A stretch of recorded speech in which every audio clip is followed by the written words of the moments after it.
as we keep going, but I do want to make one announcement that everyone needs to understand right away. Gail hit me with her cane, and I didn't do anything this morning to deserve it. I was like an innocent newborn babe, and she just came up and whacked me and just walked off. Didn't say sorry or nothing. So, yeah, you know. So, listen, you are all my witnesses. But Deuteronomy 33 is where we are today. I love you, Gail. As we are continuing in the blessings of Deuteronomy, and we are going to finish up this amazing book today. So I'm going to start reading in verse 12 with this blessing here upon Benjamin. And we're going to break this up into several bites just kind of because of the flow of here till the end. So I'm going to read the next few verses, and we'll see where the Lord takes us today. So starting in verse 12. Of Benjamin he said, "May the beloved of the Lord dwell in security by him, who shields him all the day, and he dwells between his shoulders. Of Joseph he said, blessed of the Lord be his land, with the choice things of heaven, with the dew, and from the deep lying beneath, and with the choice yield of the sun, and with the choice produce of the months, and with the best things of the ancient mountains, and with the choice things of the everlasting hills, and with the choice things of the earth and its fullness, and the favor of him who dwelt in the bush, let it come to the head of Joseph, and to the crown of the head of the one distinguished among his brothers. As the firstborn of his ox, majesty is his, and his horns are the horns of the wild ox. With them he will push the peoples all at once to the ends of the earth. And those are the 10,000s of Ephraim, and those are the thousands of Manasseh." Today we will finish up our study of these blessings that Moses extends over the children of Israel. And last time we got through the first couple of tribes, right? We ended off with Levi, who's one of the oldest of the children of Jacob. And today we go from Levi, one of the oldest, to the absolute baby of the group, Benjamin. Now, the order that Moses takes through the tribes as he's blessing them makes sense if you consider the influence of the sons of Jacob and the various tribes that will come from them. Reuben's the oldest. It makes sense to start with him. That was the way at the time. And then it makes sense to go from Reuben then to Judah, because Judah will be the kingly tribe.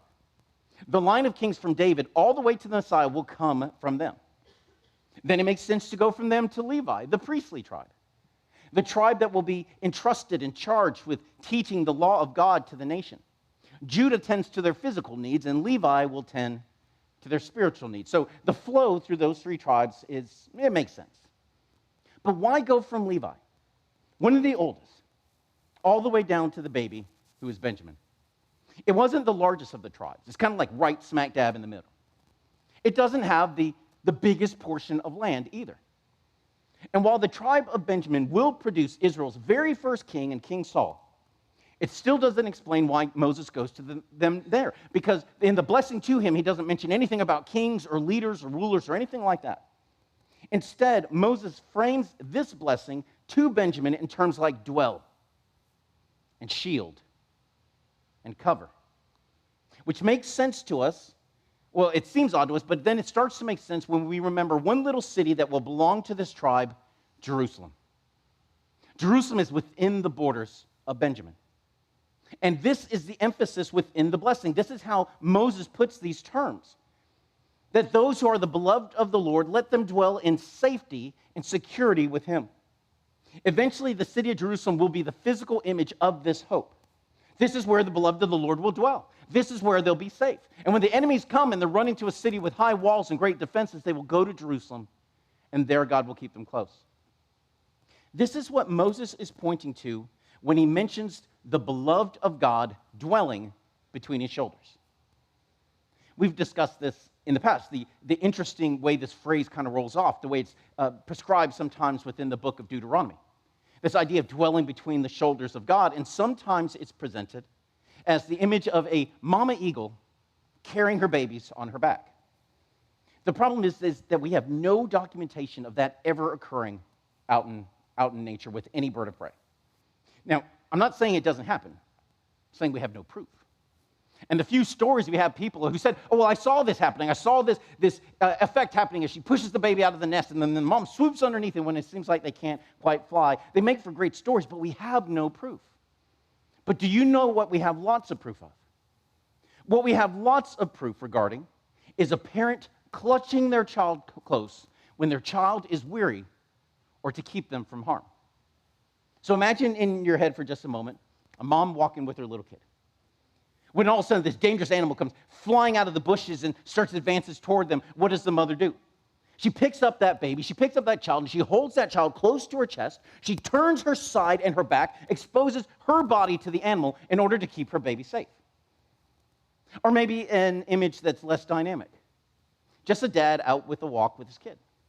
And what happens when that kiddo gets tired? I can tell you from firsthand experience exactly what happens. If dad does not go, well, toughen up, Junior, I need you to be stronger. What happens? You pick that child up, and you pick them up, and you hold them close to your body.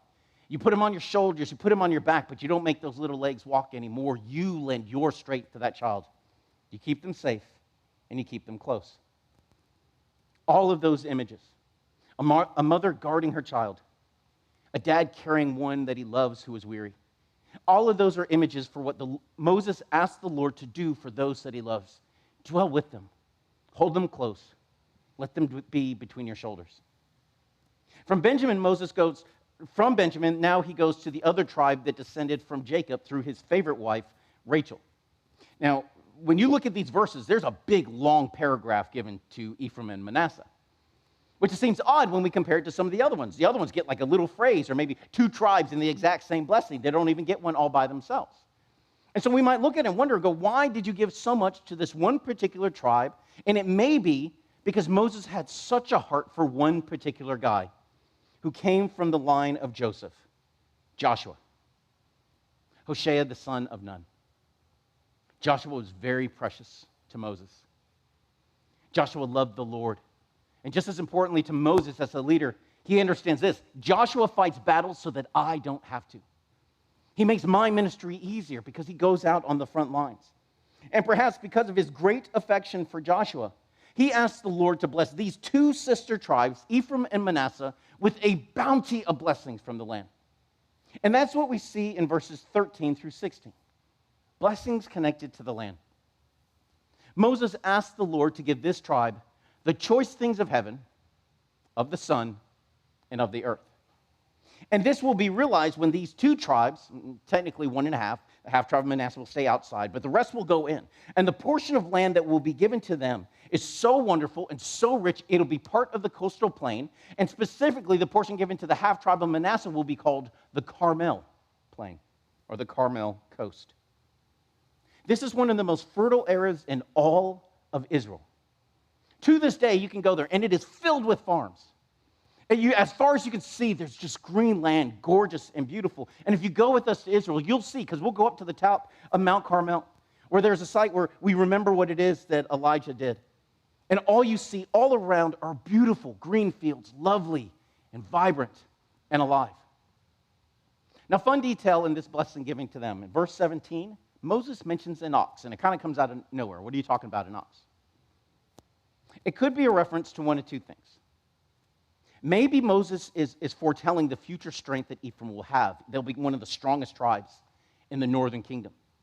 There'll be places in the prophets when God is talking to the northern 10 tribes, he doesn't call them Israel, he calls them Ephraim because of the influence Ephraim will have. Or this could be a reference to the standard, the flag that was flown over their side of the nation whenever Israel made camp in the wilderness. And on the compass points to the north, south, east, and west, each of them would have a large standard, so you could just look for that flag and know that's where my people are. I'm going to go over there. And perhaps this is a reference to that standard, which you will learn that when you compare Numbers chapter 2 to Ezekiel chapter 1. Numbers chapter 2 to Ezekiel chapter 1, and we don't have time to compare those today, so I'll leave that study to you. But now in verse 18, Moses keeps going. Of Zebulun he said, rejoice. Rejoice, Zebulun, in your going forth, and Issachar in your tents. They will call peoples to the mountain. There they will offer righteous sacrifices, for they will draw out the abundance of the seas and the hidden treasures of the sand. Of Gad he said, blessed is the one who enlarges Gad. He lies down as a lion and tears the arm, also the crown of the head. Then he provided the first part for himself, for there the ruler's portion was reserved. And he came with the leaders of the people. he executed the justice of the Lord in his ordinances with Israel. Of Dan, he said, Dan is a lion's whelp that leaps forth from Bashan. Of Naphtali, he said, O Naphtali, satisfied with favor and full of the blessing of the Lord, take possession of the sea and the south. Of Asher, he said, more blessed than sons is Asher. May he be favored by his brothers, and may he dip his foot in oil. Your locks will be iron and bronze, and according to your days, so will your leisurely walk be. In verse 18, we begin to go into the rest of the tribes. He starts here with Zebulun and Issachar, and they're very interesting because both are landlocked. And yet, both of them will be tied into this blessing where Moses asked the Lord, allow them to draw the abundance out of the sea, except neither one of them touched the sea. Not the Mediterranean on the west or the Sea of Galilee on the east. But this blessing is so interesting because without knowing the portion of land that they're going to get, we don't think, what Moses foretells is that they're both going to have access to these seas. Along the southern border of Zebulun is the Kishon River. And this river goes from all the way to the Mediterranean Sea, goes all the way through Zebulun, and then goes and touches into Issachar. And from Issachar, there's all these waterways that connect it directly with the Jordan River and the Sea of Galilee. These waterways going all the way through means that much of the fish that comes out of the Sea of Galilee and much of the trade that comes out of the Mediterranean Sea, if you needed to get it to the other side of Israel, it went through these two tribes. You could float the items down these waterways across and over, which gave them access to tremendous trade. Literally, they would be allowed to partake of the abundance that came out of these two seas. In verse 20, we have the blessing given to Gad. It's a little bit odd. It's odd because verse 21 mentions a ruler's portion.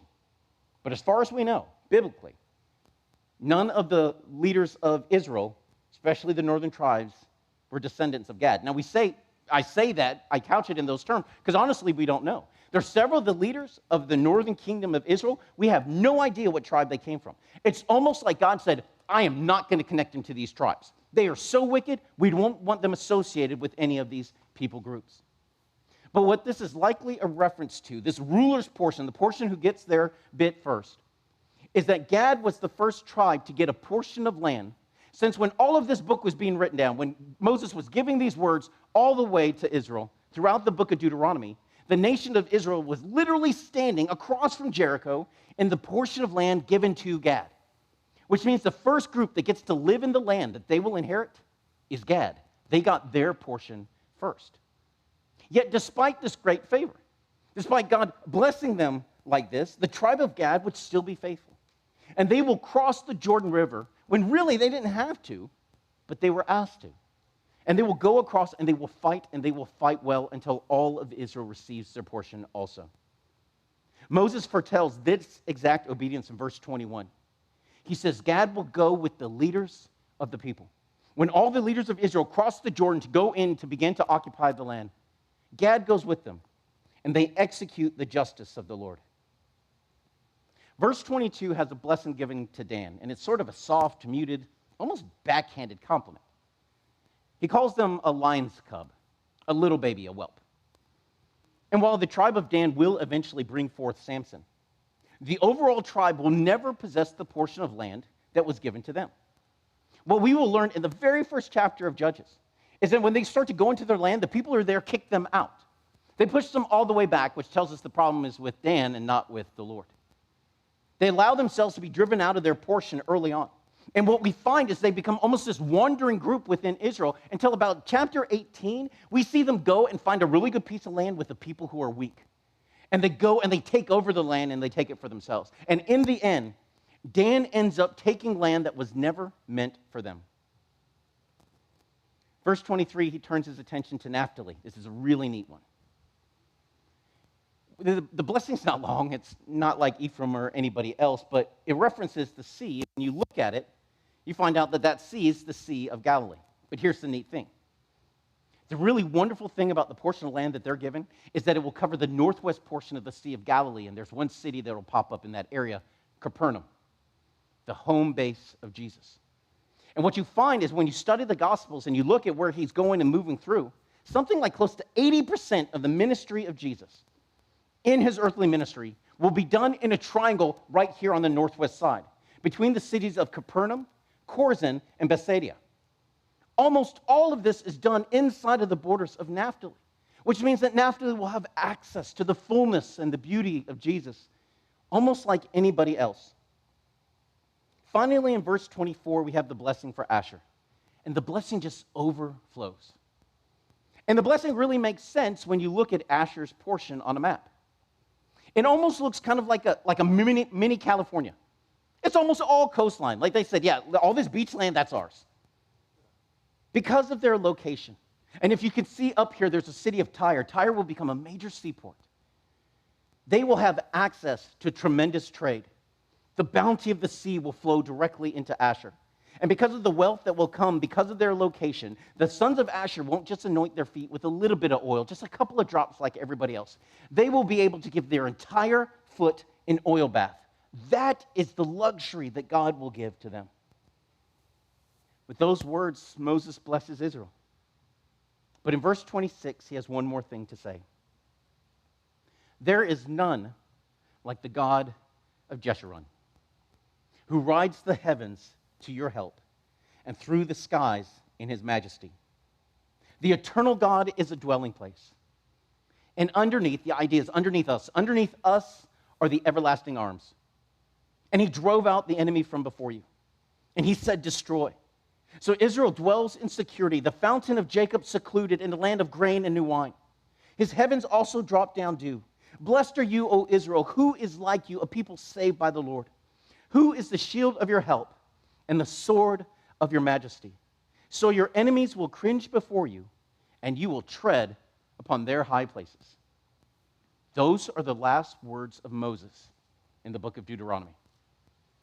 Depending on how you view the two witnesses in the book of Revelation, it may be his last words in the entire Bible. His final words to Israel are this: don't put your hope in the promised land.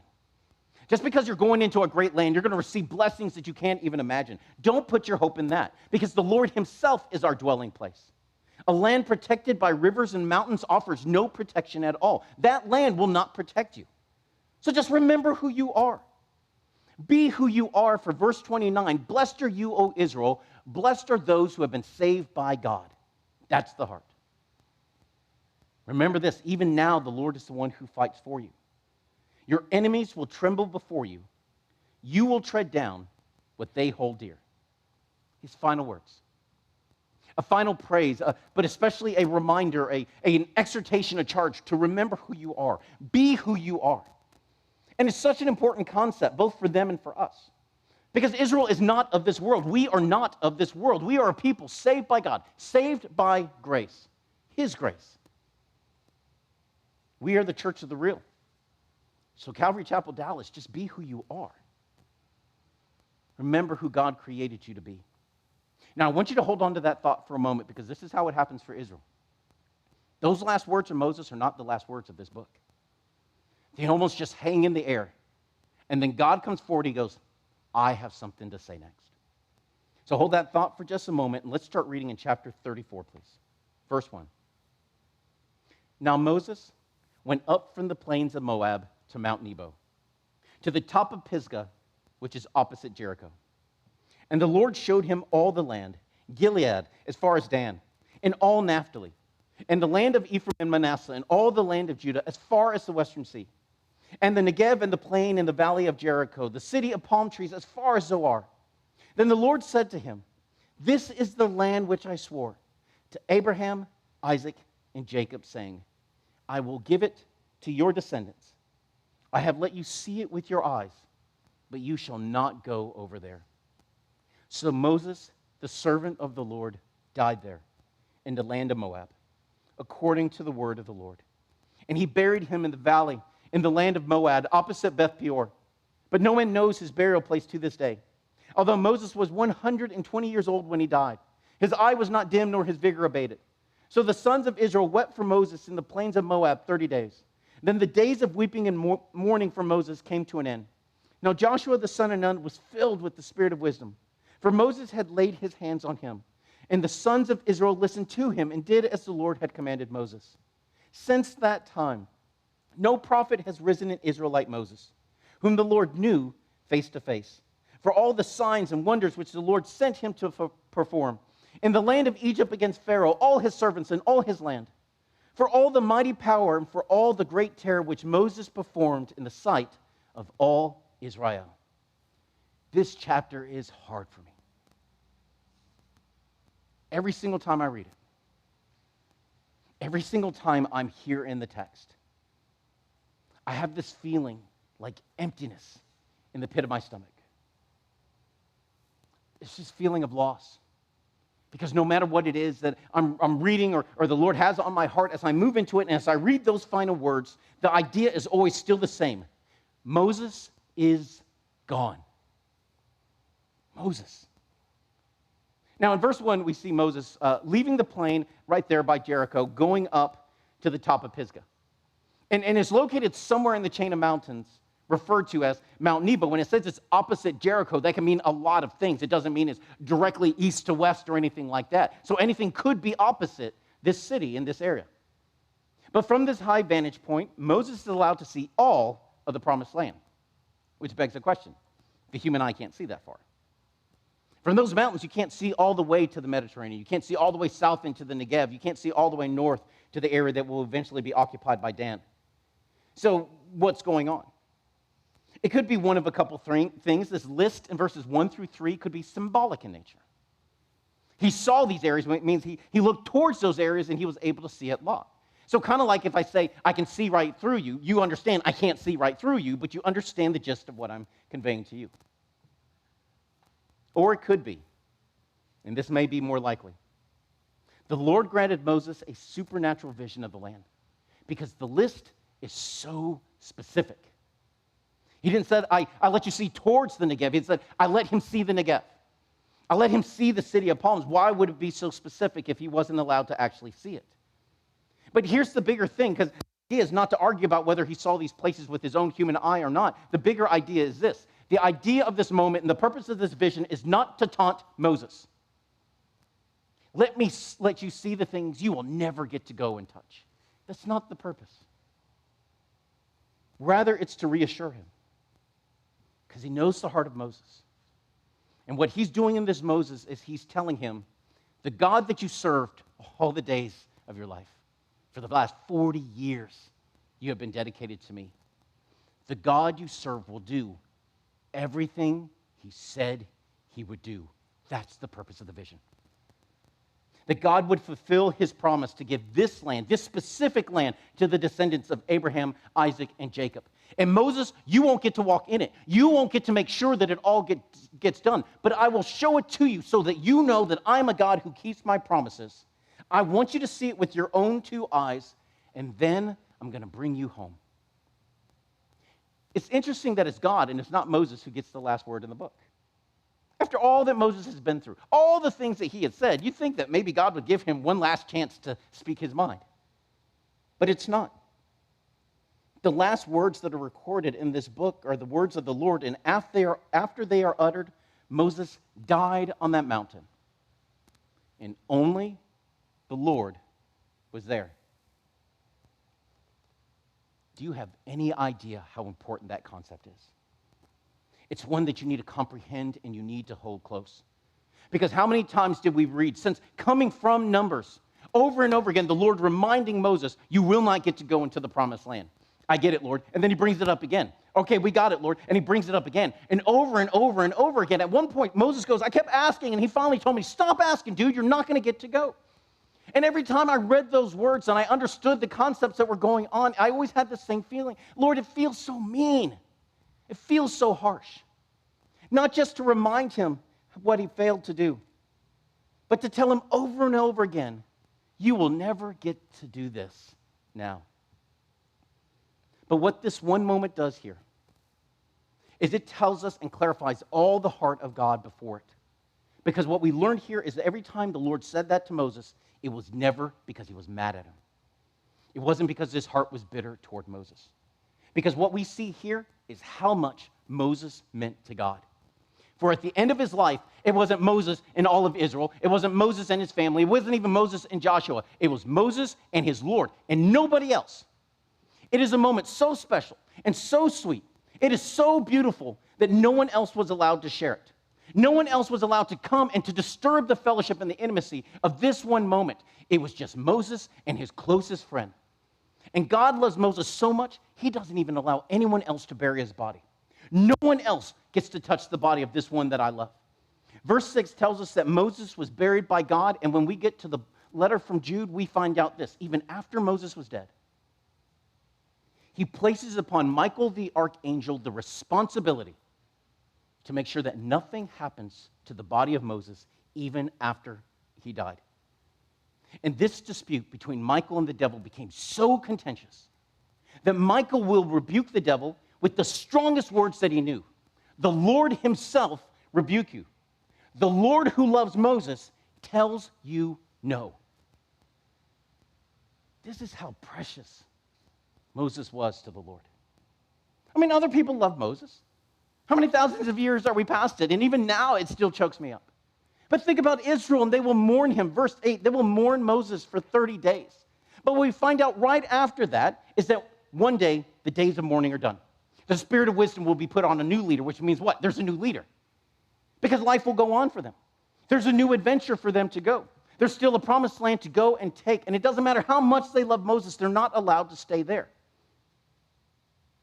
What he was teaching them was that Moses is not your only hope. The eternal God, Deuteronomy 33:27, he is your dwelling place. And the lasting legacy of Moses was that he did everything in his life, all the mighty deeds he performed, for the glory of God alone. That's the closing message of the book of Deuteronomy. The last 3 verses of the book all point to the divinely inspired description of Moses in verse 5. Who is this man named Moses? Verse 5. Moses was a servant of God. That's his description. That's who Moses was. As amazing and as dynamic a figure as he was, the closing moment with him reminds us that no one is greater than Jesus. He wasn't the great leader of Israel. He wasn't the great giver of the law. Who was he? He was a servant of God. And what it tells us is that nobody takes the place of Jesus. No one takes the place of God. Even with all the signs and all the miracles, all Moses will ever be is a servant of God. And I don't say that to disparage him. I say that to focus our minds. This is what we should all desire to be. At the end of our days, let this be what the world says about us. Let them say Anthony was many things, but this I know best of all. He was a sinner saved by grace. To his dying day, he was a doulos. He was a bondslave of the king. We have spent some 45 months studying the man Moses in our study of the 4 books that cover his life. Almost 4 years. I can't tell you what a good friend Moses has been to me during that time. The things he has taught me. The encouragement his life has given me. As the Holy Spirit has just breathed through his life to change me every day closer to God. And his passing in this book leaves such a void in the room. But be thankful for the void, because what the void does is it serves a purpose. Because what the void tells us, it points us to the king, to the one Moses told us was coming, a prophet like me, but even better than me, because this one you're actually going to listen to. It is this hope, this prophecy, that forms the framework of his final heart for the people that he has loved. The closing message of Moses is not the emptiness of his death, but rather his desperate desire. Israel, keep your eyes on the Lord. Look for the day when the Messiah comes down. Once there was a man who was dying. And in his final moments, he's surrounded by his 3 kids. The older 2 were saved, born again in Jesus, but the youngest one was not. As the father felt his time to go was near, he looked at his oldest and he said, "Good night. I love you. I will see you in the morning." And to the middle child, he said the same. But then he looked at the youngest and said, "Good night. I love you." And then he said nothing else. At this, the youngest child began to just weep. Dad, why didn't you say you would see me in the morning too? Because the dad explained, the Lord my God is not your God. My child, I don't know if I will see you again. That is the final message of Moses. This is what all of his life declares. There is no God like your God. Please keep your eyes on him. Father, we love you.